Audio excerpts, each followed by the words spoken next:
ಈ ದಿನ ಬಾದಾಮ್ ಹಲ್ವಾ ಮಾಡೋಣ. 1 ಕಪ್ಪಷ್ಟು ಬೆಲ್ಲನ ತೊಗೊಂಡಿದ್ದೀನಿ, 1 ಕಪ್ಪಷ್ಟು ಗಟ್ಟಿ ಹಾಲಿಗೆ ಕೇಸರನ್ನ ಹಾಕ್ಕೊಂಡಿದ್ದೀನಿ, ಮತ್ತು ಗೋಡಂಬಿನ ಸಣ್ಣದಾಗಿ ಕಟ್ ಮಾಡ್ಕೊಂಡಿದ್ದೀನಿ. ಒಂದು 200 ಗ್ರಾಮಷ್ಟು ಬಾದಾಮನ್ನ ತೊಗೊಂಡು ಓವರ್ ನೈಟು ನೆನೆಸಿಕೊಂಡಿದ್ದೀನಿ. ಈಗ ಇದಕ್ಕೆಲ್ಲ ಸ್ವಲ್ಪ ಸಿಪ್ಪೆ ಎಲ್ಲ ತೆಗೆದುಬಿಟ್ಟು 1-2 ಸರಿ ತೊಳೆದಿಕ್ಕೊತಾ ಇದ್ದೀನಿ. ಮತ್ತು ಒಂದು 5-6 ಟೇಬಲ್ ಸ್ಪೂನಷ್ಟು ತುಪ್ಪನ ಸೇರಿಸ್ಕೊತಾ ಇದ್ದೀನಿ. ನೋಡಿ, ತುಂಬ ಇಂಗ್ರೀಡಿಯೆಂಟ್ಸ್ ಏನು ಬೇಕಾಗಿಲ್ಲ, ರುಚಿ ಮಾತ್ರ ತುಂಬಾ ಚೆನ್ನಾಗಿರುತ್ತೆ. ಮಾಡ್ಕೊಂಡು ತಿಂದರೆ ಅಂತೂ ಸಖತ್ತಾಗಿರುತ್ತೆ, ತುಂಬಾ ಅದ್ಭುತವಾಗಿರುತ್ತೆ. ನೋಡಿ, ಈಗ ಗ್ರೈಂಡ್ ಮಾಡ್ಕೊಂಡಿದ್ದೀನಿ.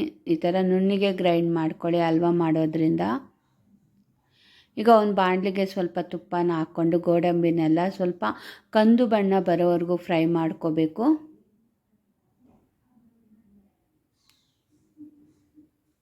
ಈಗ ಅದೇ ತುಪ್ಪದಲ್ಲಿ ಬಾದಾಮ್ ಪೇಸ್ಟನ್ನು ಹಾಕ್ಕೊಂಡು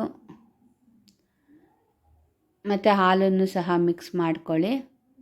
ಕೈ ಬಿಡದೆ ಸ್ವಲ್ಪ ಮಿಕ್ಸ್ ಮಾಡ್ಕೊತಾ ಹೋಗಿ.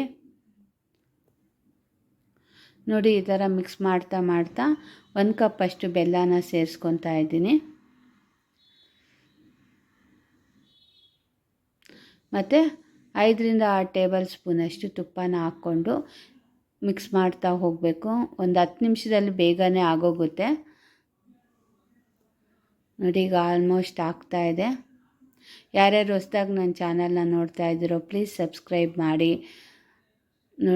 ಹುರಿದಿಕೊಂಡಿರೋ ಅಂಥ ಗೋಡಂಬಿನ ಮಿಕ್ಸ್ ಮಾಡ್ಕೊಳ್ಳಿ. ಸೂಪರಾಗಿ ಬಾದಾಮ್ ಹಲ್ವಾ ರೆಡಿಯಾಗಿದೆ.